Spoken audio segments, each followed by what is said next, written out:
I Am Rosa Parks by Brad Meltzer, illustrated by Christopher Eliopoulos. I am Rosa Parks. Growing up, I was small for my age. I was sick a lot too, since we didn't have money for a doctor. But that didn't mean I was weak. I'm not that short. Looks like you are. When I was 11, as I was walking home from school, a boy on roller skates came zipping by and shoved me. He thought I'd be an easy target. To his surprise, I turned around and pushed him back. I knew fighting was wrong, but I didn't want him picking on me again. His mother saw what happened. She was mad that I'd pushed him. Uh-oh, this is gonna be bad. Did you just push my son? But you know what made her even madder? I was black, and her son was white. She immediately started yelling, "I'll have you put in jail! You'll never get out again!" No question, it was scary.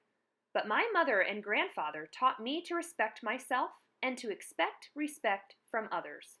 So instead of backing down, I stood my ground.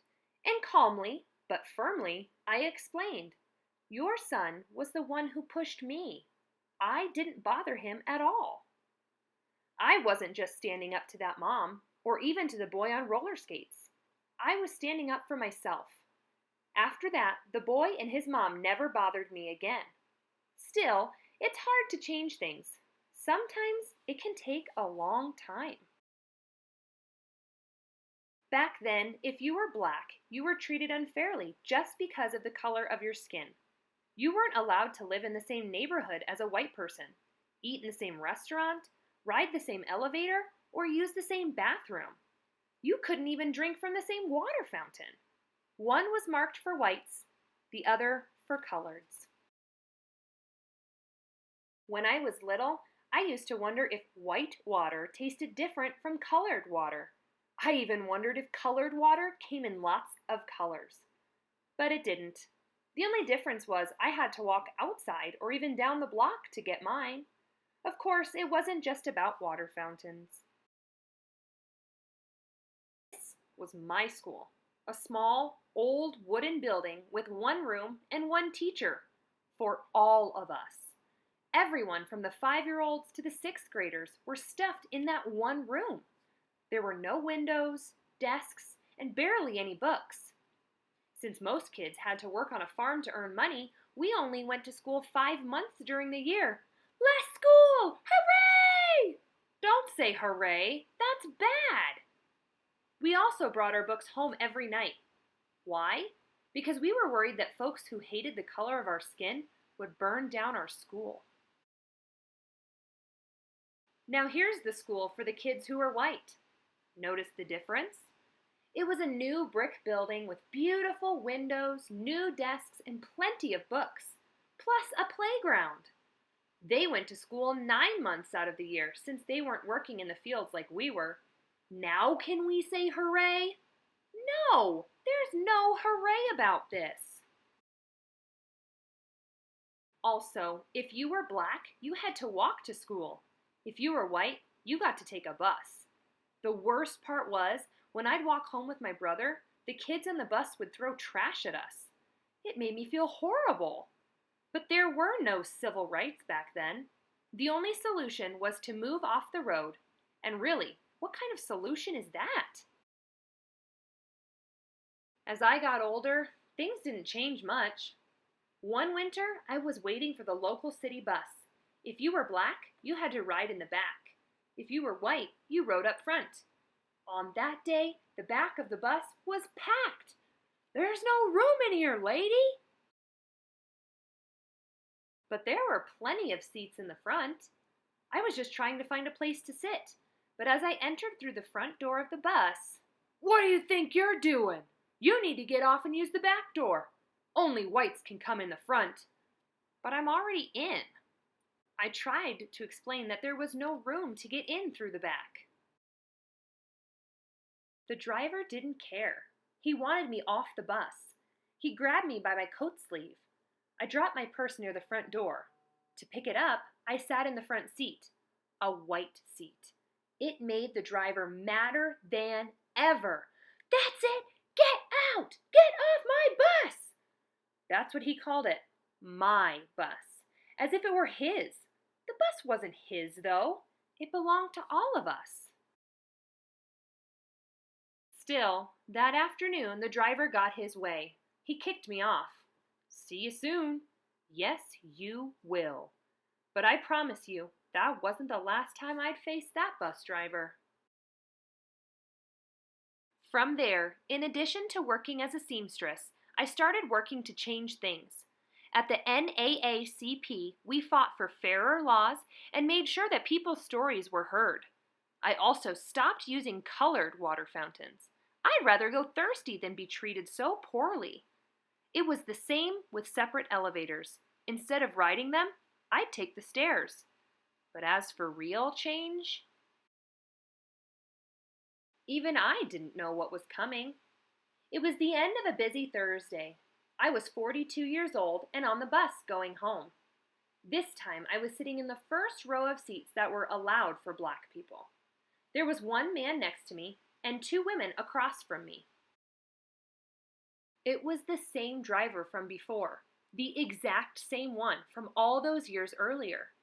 At the third stop, a few white people got on, filling the rest of the empty seats.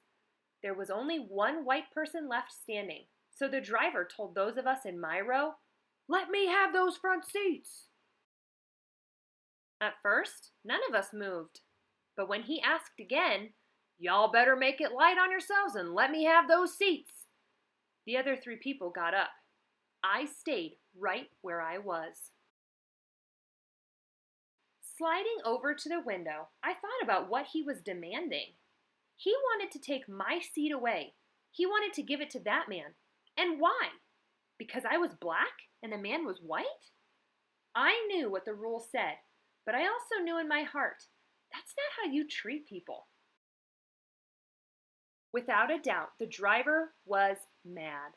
But I never lost my cool, never raised my voice. "Are you going to get up?" No.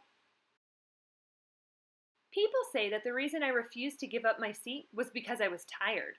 And I was, but I wasn't the kind of tired that came from aching feet. The only tired I was tired of giving in. "Well, I'm going to have you arrested." "You may go on and do so." Before me, there were other brave women who had refused to give up their seats. Still, on that day, for violating the rules of Montgomery, Alabama, I got arrested. But by standing up for myself, I ignited a movement. From there, the Montgomery bus boycott began.